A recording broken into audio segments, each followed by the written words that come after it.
네, 오늘 함께 읽으신 본문 바로 앞 역대하 30장에서는 히스기야의 주도로 남유다의 백성과 그리고 북이스라엘의 남은 자 일부분과 남유다와 북이스라엘에 거주하고 있던 나그네들이 성대하게 유월절 절기를 지킨 것을 말하고 있었습니다.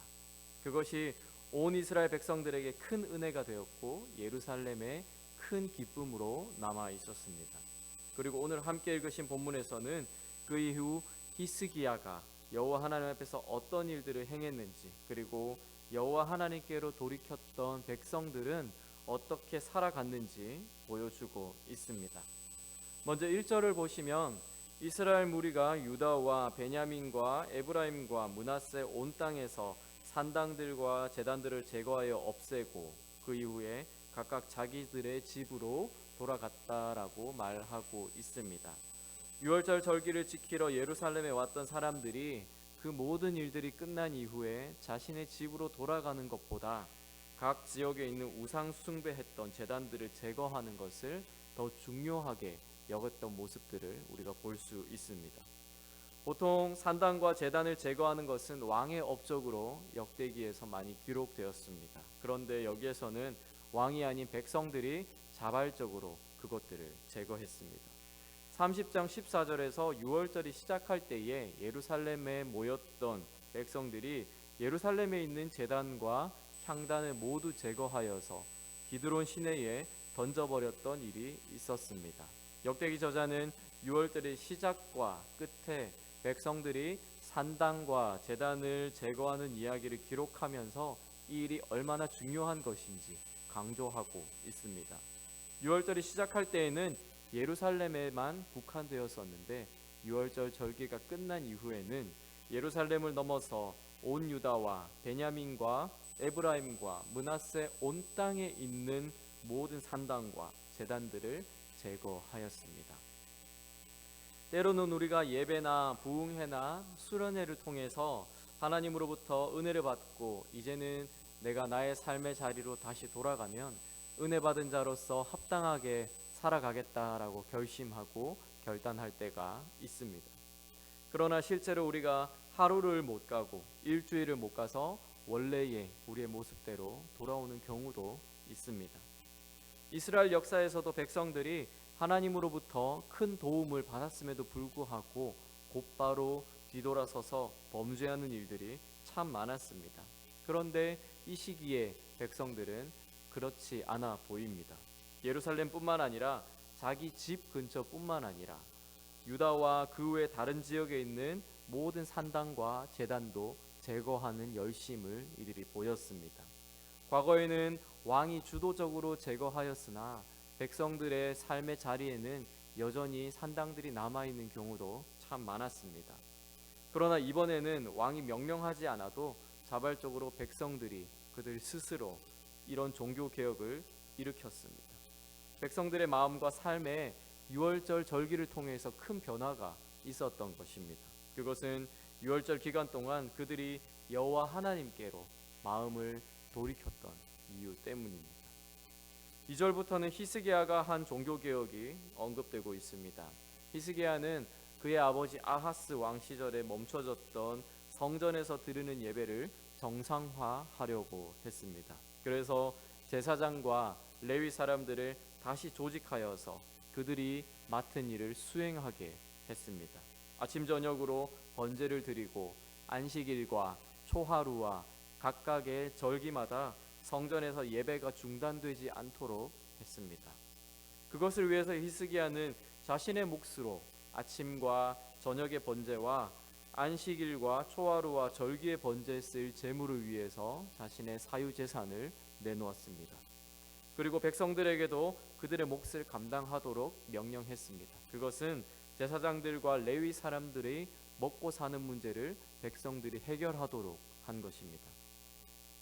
역대기 저자는 그 이유를 제사장들과 레위 사람들이 다른 직업을 갖지 않고 여호와의 율법에서 요구하는 그들의 직무에만 온 힘과 온 마음을 쏟을 수 있게 하기 위함이라고 언급하고 있습니다.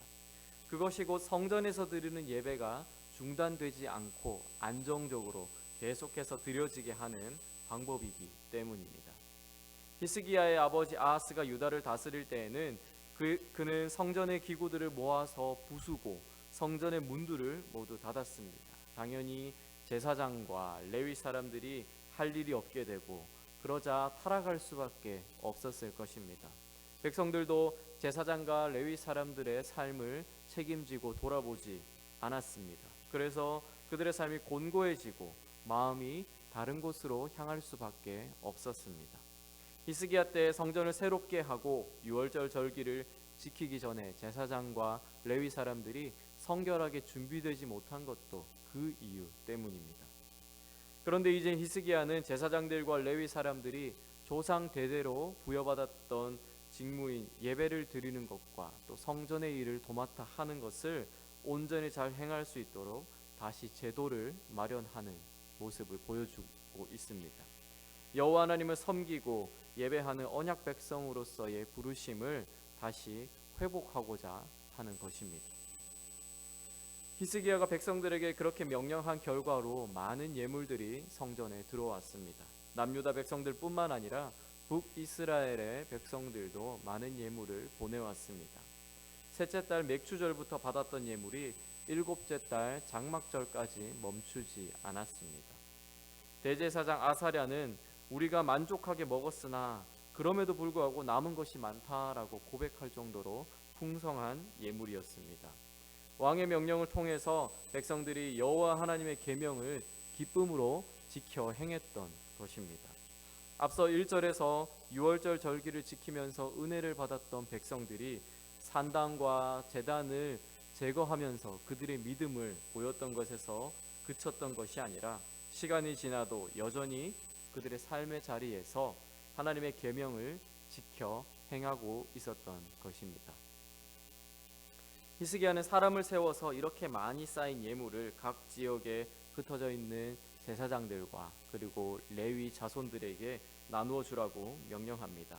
공정하게 그리고 빠지는 사람 없이 나누어 주어서 그 하나님의 복을 모두가 부족함 없이 누릴 수 있도록 하고 있습니다. 이런 히스기야를 통한 남유다 그리고 일부 북이스라엘의 남은 자들에게 있었던 종교개혁이 역대기를 읽었던 최초의 독자들에게 어떠한 의미로 남아 있었을까요? 거듭 말씀드리는 것이지만 역대기를 읽은 최초의 독자들은 포로 생활에서 이제 막 귀환한 사람들입니다. 그들은 예루살렘으로 돌아와서 이제 예루살렘과 성전을 새롭게 재건해야 하거나 혹은 이제 막 재건된 이후에 그 시대의 사람들입니다. 역대기 저자는 다시 새롭게 시작해야 하는 시점에 있는 그들에게 무엇을 가장 중요하게 여겨야 하는가, 또 어떻게 예루살렘을 그리고 성전을 재건해야 하는가를 히스기야의 모습을 통해서 보여주고 있습니다. 그것이 무엇입니까?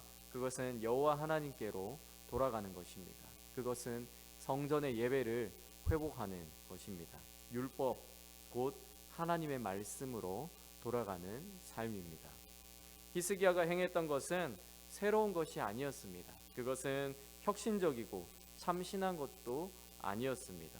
아주 오래된 것, 하나님에 의해서 처음 기획되고 고안된 하나님의 마음 가운데 있던 것, 그들의 조상들이 여호와 하나님으로 받았던 말씀을 행했습니다.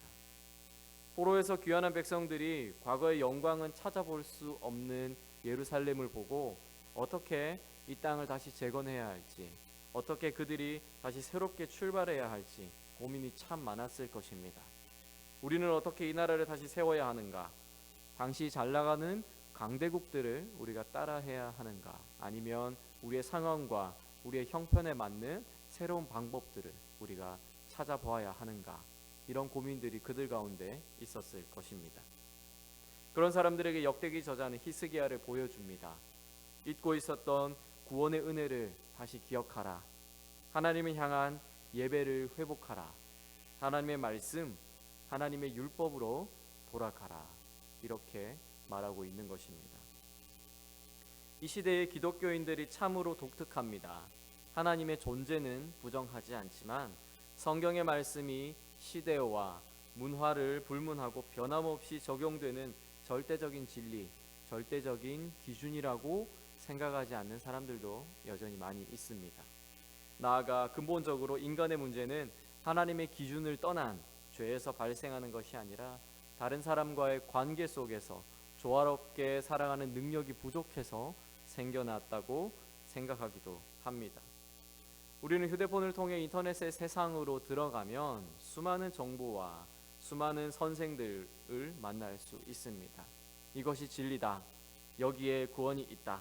이 시대는 이렇게 살아가야 한다라는 말들을 무수히 들을 수 있습니다. 그 안에서 우리는 우리의 삶을 조금이라도 더 아름답고 풍성하게 세워나가기 위해서 많은 것들을 보고 듣고 배웁니다. 내가 기준이다 라고 외치며 자기 소견에 옳은 대로 행했던 사사시대 사람들의 결말을 우리는 아주 잘 알고 있습니다. 그렇다면 우리의 기준은 무엇입니까? 우리는 어디에 초점을 두고 있습니까? 우리는 무엇을 통해 우리의 삶을 세우려고 하고 있습니까? 이 말씀을 통해서 본다면 우리의 기준은 하나님의 말씀이 되어야 할 것입니다. 아주 오래되었지만 너무나도 많이 들어왔지만 요즘 시대를 하나도 반영하는 것 같지 않지만 내 마음에 쏙 들지는 않지만 천지를 창조하시고 우리를 구원하신 그 하나님, 그 말씀에 우리가 뿌리를 내려야 합니다.